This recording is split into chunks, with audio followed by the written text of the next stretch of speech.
first step is actually to hang the gates. So I think I'm gonna need a little help with that.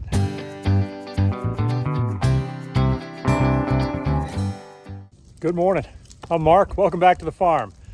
Burn pile. Better this time though. Last time I did a burn pile was 80 degrees.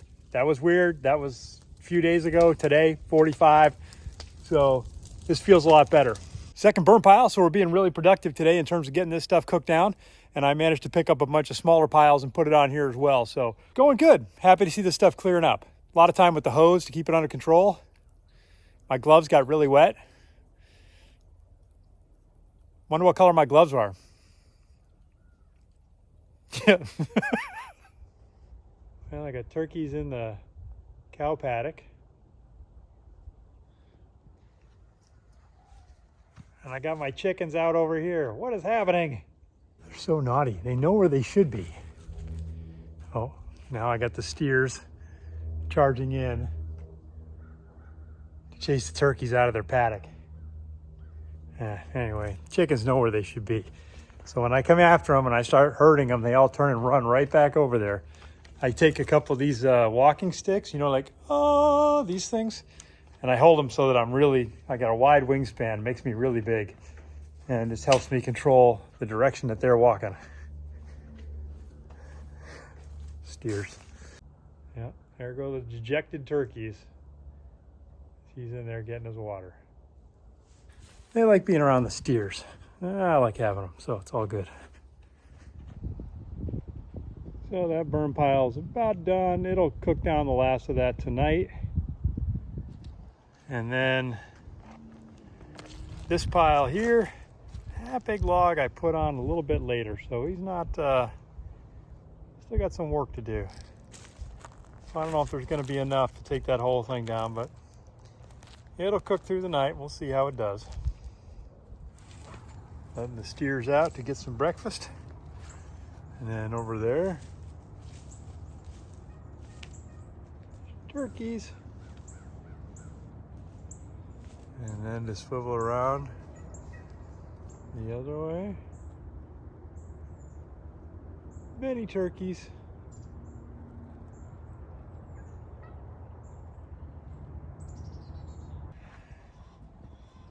Move the girls to new ground. Look at this grass growing here.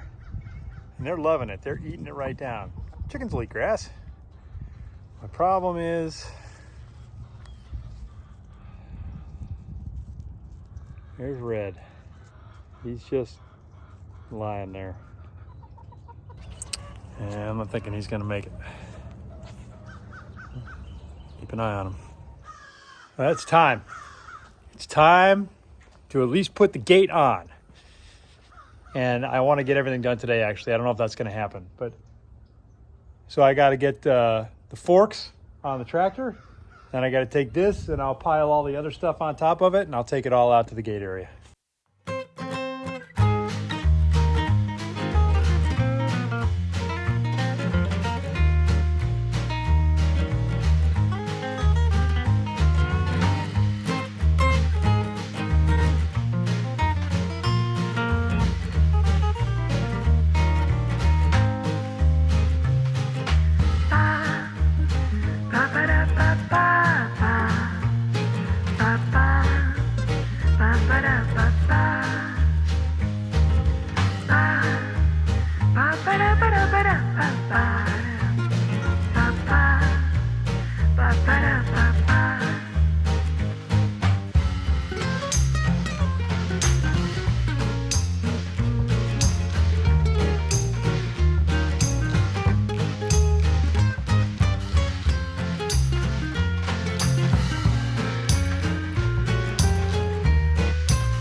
All right, everything has arrived out here at the gate area.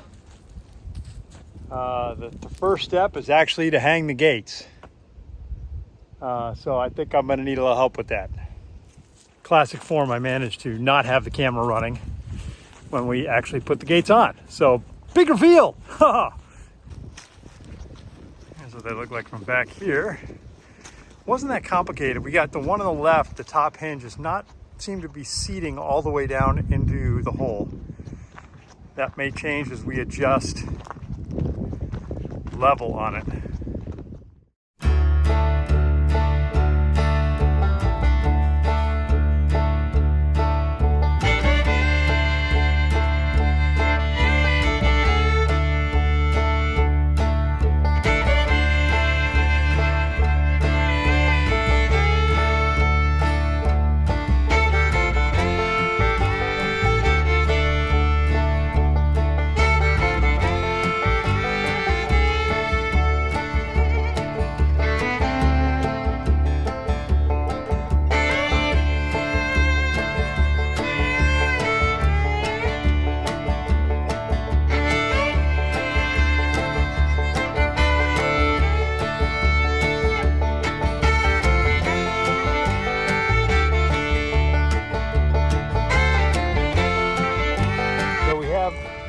More hardware because this was draped around the fence and I didn't see it, so when I told them they didn't send me any, well, they had.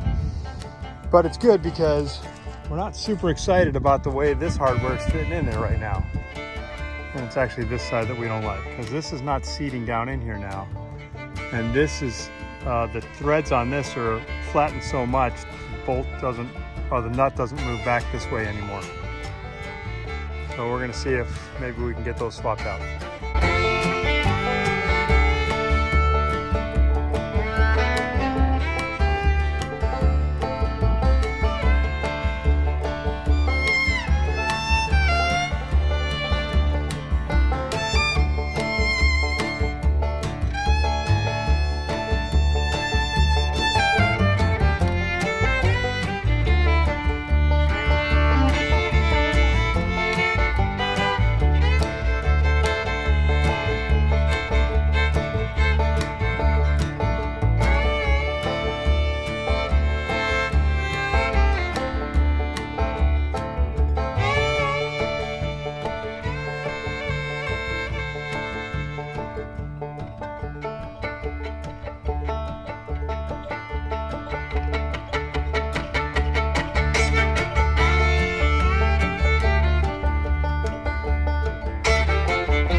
So while I taunt Josh with not being allowed in till dinner, here's something we've noticed.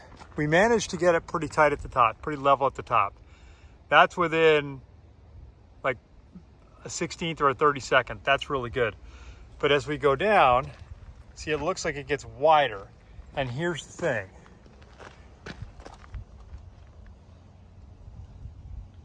They appear to be torqued a little bit. Could be from the way they're shipped. That's a little disappointing. All right, now we got to put on the actuator arms, and I actually have the installation manual. The opener force is composed of effective force F1 and idle force F2. The values of force F1 and F2 vary with the angle between the gate and axle of opener actuator. By the diagram in the right of the force F1 and angle between gate and axle, if distance A is too short. You know, it feels like we're late in the day. I may need to delay this a day and do this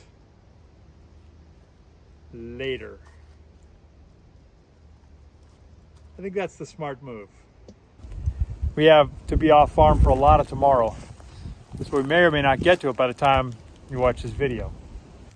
All right, got these braced with a couple of wood posts and one small tree, and that ought to hold them in place just fine till we get around to putting on the actuators.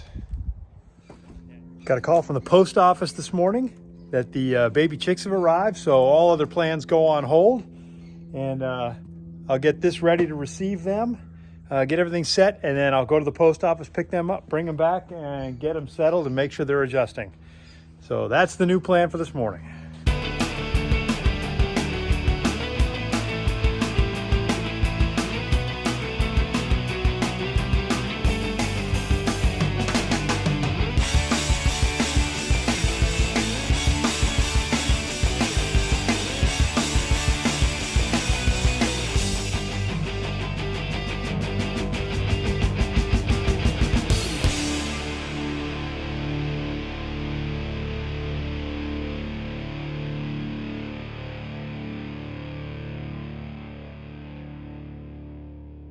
Oh, here's what we got.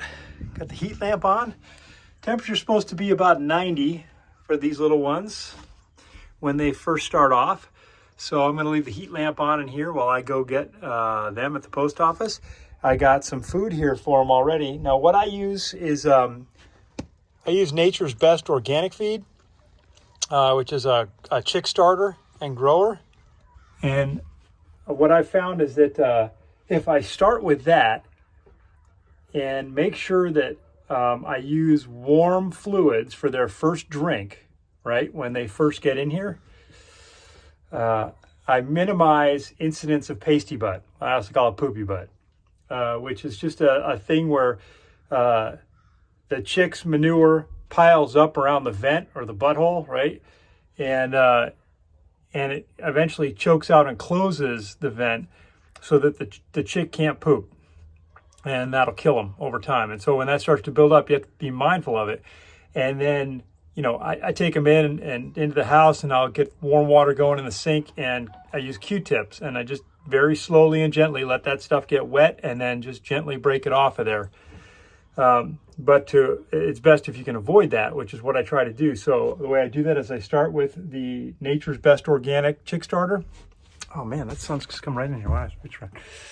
Yeah, I start with Nature's Best Chick Starter, and then after a time, I'll switch over to my organic feed that I get from the mill. They will eat the organic feed from the mill right away, no problem. I've just found that, and I don't know why it is, but I get a little bit more incidence of pasty butt when I do that. So starting with this Nature's Best, and I get that at Tractor Supply. And for a batch of, like if I'm doing broilers, and broilers eat a lot, right? I will go with 1 bag of that. It's a, what is it, a 40-pound bag? Sounds about right.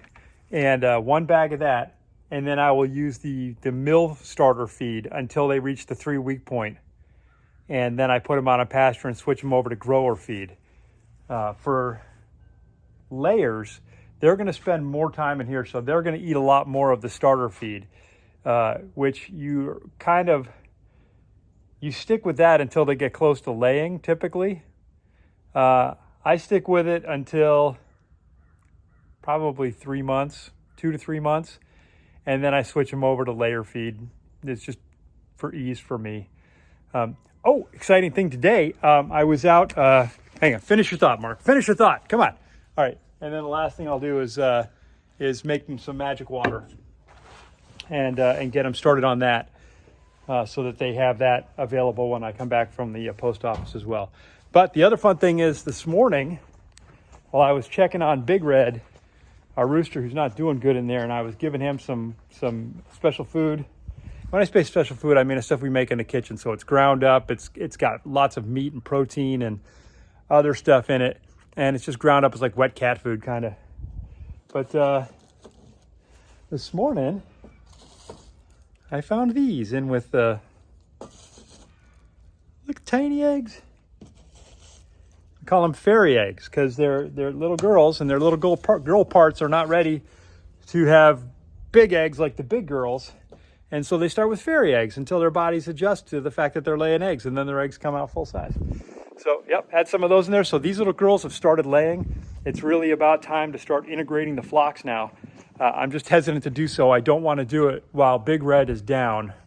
I want to, actually my plan is to replace Sauron with Big Red, because Sauron's a jerk. And he's never once fought off a bobcat. But the problem here is that Big Red may not make it. So I'm trying to be a little more patient in getting the flocks put together. So I guess more to follow on that over time. So where are we going now? We are going to the post office to pick up the babies.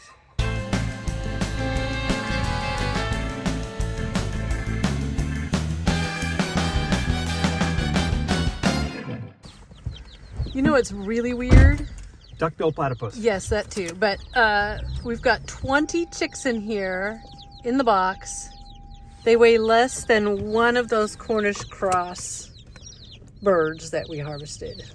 Well, you are the chicken mama. You are keeper of the babies now. So let's get them home and get them in a brooder.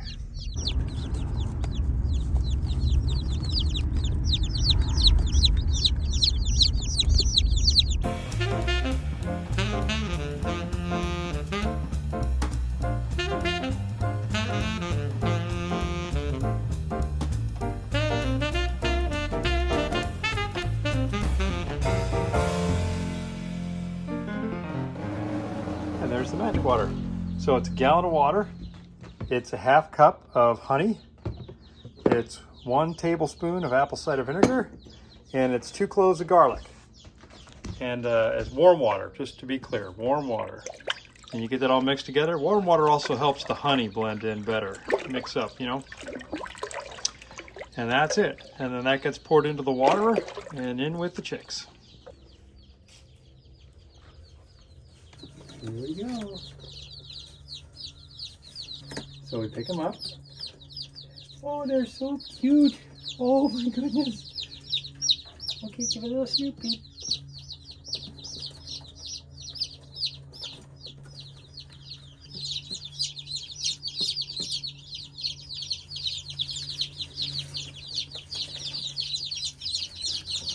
There's more. Oh my goodness, that's crazy. That is crazy. 1, 2, 3, 4, 5, 6. We got an extra. I can't believe that. You've never seen that before, No. have you? Nope. One. Oh, one of them's found the food already. Look how smart that one is. Yeah. There's your little alpha. Oh, they're so loud. They are very loud. All right, so we got the chicks. The chicks are settled. Got Big Red taken care of. Got afternoon feed for the cows is already loaded into the mule and is ready to go. So my oldest son is going to take care of things while we're off property this afternoon. And but we lost a lot more of the day, so I'm not going to get back to the gate today. So I'm actually going to sign off here because I'm not going to be back before I need to go put this online. So that's about it from here. We'll talk to you guys later.